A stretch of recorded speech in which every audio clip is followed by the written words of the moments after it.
Hello and welcome back to AskPolymathGeddy, your polymathic source for information, knowledge, and wisdom. How many people these days care about wisdom anymore? Thanks for coming to this channel. I hope that you're following it by subscribing. I hope that you're interacting by liking and commenting. And absolutely, I hope that you're sharing the video so other people can appreciate and grow from it as well. I am trying to touch lives here after all. We have a question from Alicia in Delaware.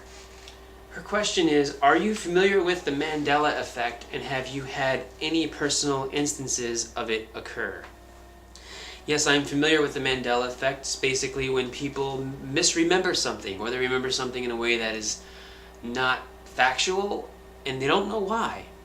So let me get into some of the reasons why people might remember something in a way that is not the way it officially is.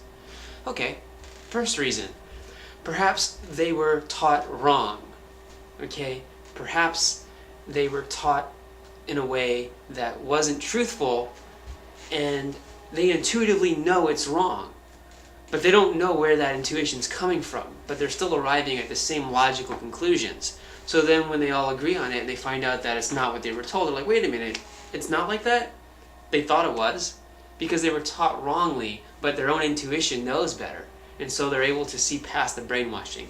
That's a possibility, and I'm sure that accounts for a large percentage of the incidence of the Mandela effect.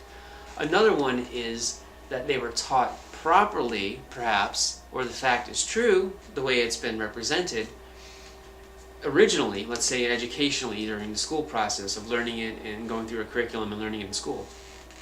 But then down the road, they're watching TV and seeing sitcoms and listening to music and hearing references of a certain event, and it's becoming popular to portray it in a certain way, and nobody who does that makes a disclaimer that this isn't actually factual. We're only saying this to serve the song, we're only saying it this way to make the sitcom funny, and then some people watch it, they feed off of that, they don't question the validity of that statement, the background of the fact, and they just build on it, and then more pop culture references come out, and then more come out, and then more come out. So then people who are younger, who also don't research the facts, all they know now are the propagandized versions of the facts. So they just hear kind of the story that's played out in movies and music and so forth, and they're not really inquisitive enough to research to see if it's true. So everybody who is at a certain age group may have the same influence of that fact, the same type of external influence, so that they're not really seeing the facts as they are. They're only hearing it as a pop culture reference secondhand that's been twisted, and then they're hearing others that have built on that. So the lie has been built on with other lies. So when you ask people, bring them all together and ask them, hey, do you know about this fact or that fact? They're going to say, yeah, it's this. No, that's what The Simpsons says it was. That's what this pop song says it was. That's what this other show, movie, whatever, says it was. But the fact is, it's really this. You just have to actually read legit books to find out what the facts are. So that's another option. So option one, people know the truth, but they were told the lie. Option two, people hear the lie, but it's not portrayed as a lie, it's portrayed as a fact, but it's really just entertainment anyway, but people don't question it because they just take information verbatim and don't question things, so that they're actually brainwashed into believing a false truth. Both aspects kind of connote the sense of misperception by way of deception. And I think those are really the only ways I can think of. Or perhaps it's possible that people intuitively think of an alternative way it could have been. Perhaps something happened in a certain way, but we only identify it with the way in accordance to how we think. Okay, so if we think a certain way, we just kind of fill in the details ourselves, what we think it might have been, what we feel like it should have been, but then we subconsciously tell ourselves that this is what it is, and we don't break that connection between fact and fiction. So it kind of just becomes this conglomerate version of what we think is true. And so if enough people do that and they have the same influences, they're going to come to the same conclusions. It's really just important to question things. That's the most important thing, is to question things. For example, I'll give you two examples really quickly. There's a phrase, a famous quote by Einstein, something to the effect of, everybody's a genius, but if you judge a fish by its ability to swim, it'll spend its whole life thinking that it has no intelligence or talent or something like that. That is actually a false statement. Not everybody has a genius. Genius is by definition a very infinitesimal rare example of the norm.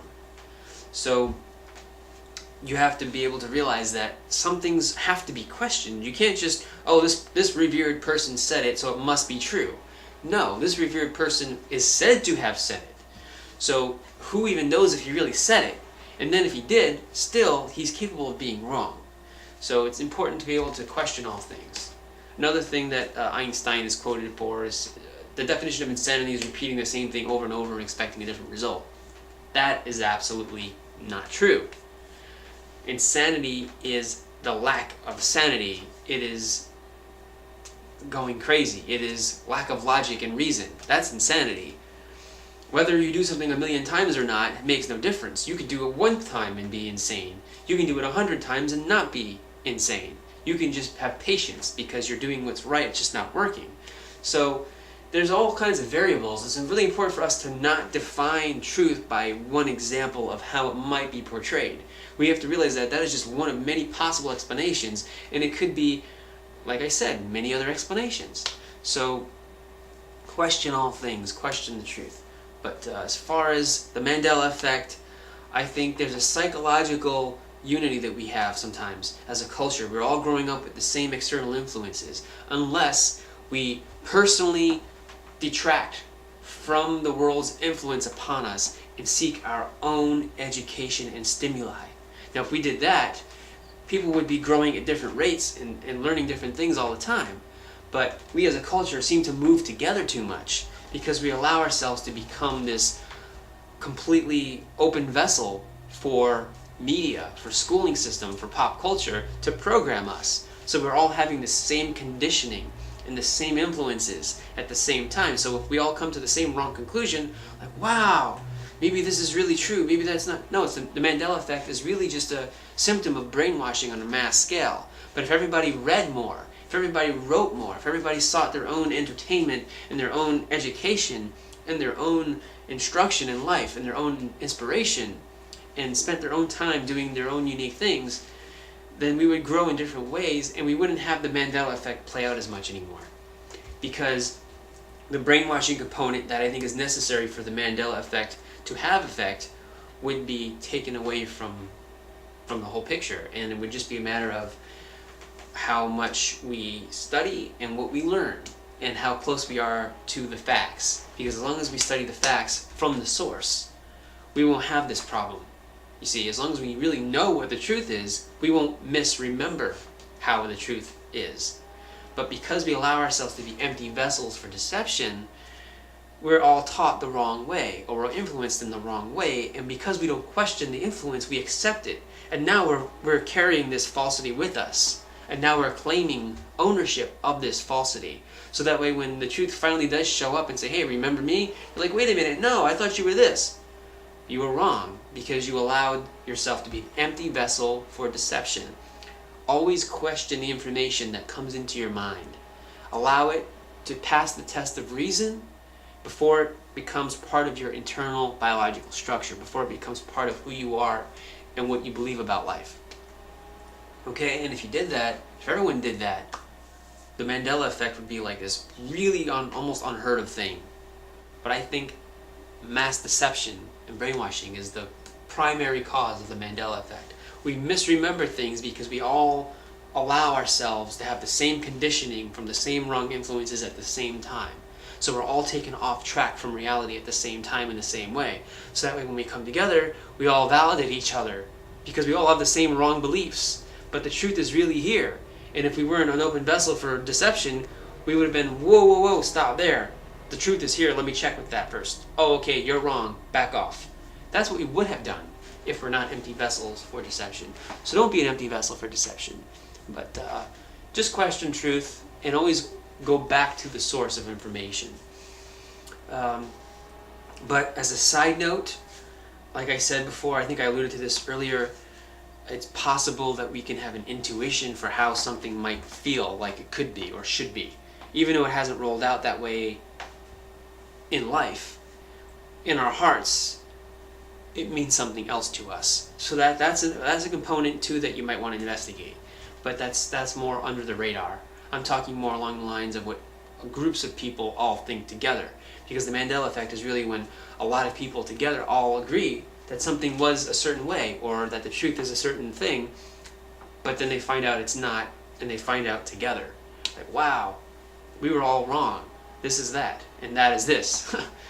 So that's kind of how I see it. I think it is a question of misremembering more so than anything else.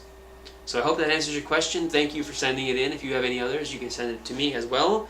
AskPolymathGeddy@gmail.com. Leave your name, location, and question in a short paragraph. If you want to find me on social media, I am on Instagram, PolymathG. I'm on Facebook, Geddy Friedman, Polymath, and Renaissance Man. Thanks, so that's about it, everyone. Thank you for your support. Please like the video, comment, share, and subscribe to the channel. And I'll be back with more videos. Sound good? I hope so. Alright, take care, everyone. I'll try not to take so long next time. Thank you.